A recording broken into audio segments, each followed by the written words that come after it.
if he wins the election, what does Trump 2.0, what do you think his administration looks like the second time around? Well, it's going to have pretty sound economic policy. His foreign policy will not be isolationist, but it'd be highly selective, non-interventionist.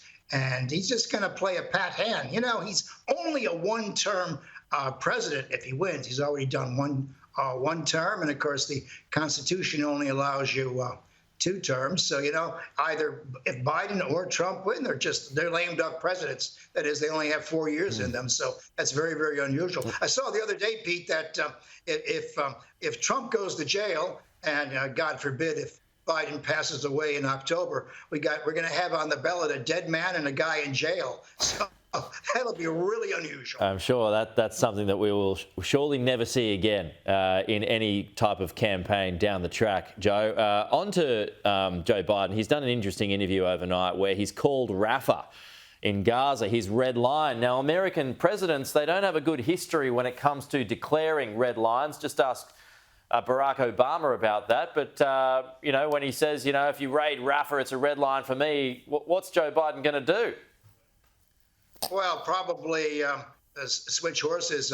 Joe Biden's foreign policy in Israel has pretty much collapsed. And so what he's decided to do, instead of admitting that he wasn't able to do anything in the beginning, Pete, he's going to change horses. You know, in my lifetime, and many other people about my age, when John Kennedy or Lyndon Johnson or Richard Nixon didn't like what was going on in South Vietnam, they got a new guy.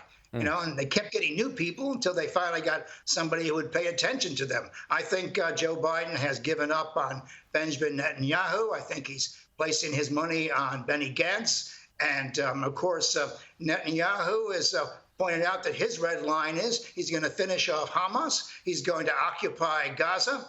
And he's not going to allow a 2-state solution to be shoved down his throat. And, of course, in terms of ameliorating the effects on the people who are starving there, getting bombed, he's not going to do much about it right now. And, of course, the Israelis are very suspicious of the aid coming in because they reckon that that Hamas is going to hijack it and sell it on the black market. So I think President Biden and Netanyahu are at an end. I think America's looking for a new leader there, and I think Bibi is sort of desperate too, because, as you know, and as your viewers know, he's trying to avoid a jail sentence when this is all over. All righty, Joe Siracusa, good to see you as always. We will talk to you again soon.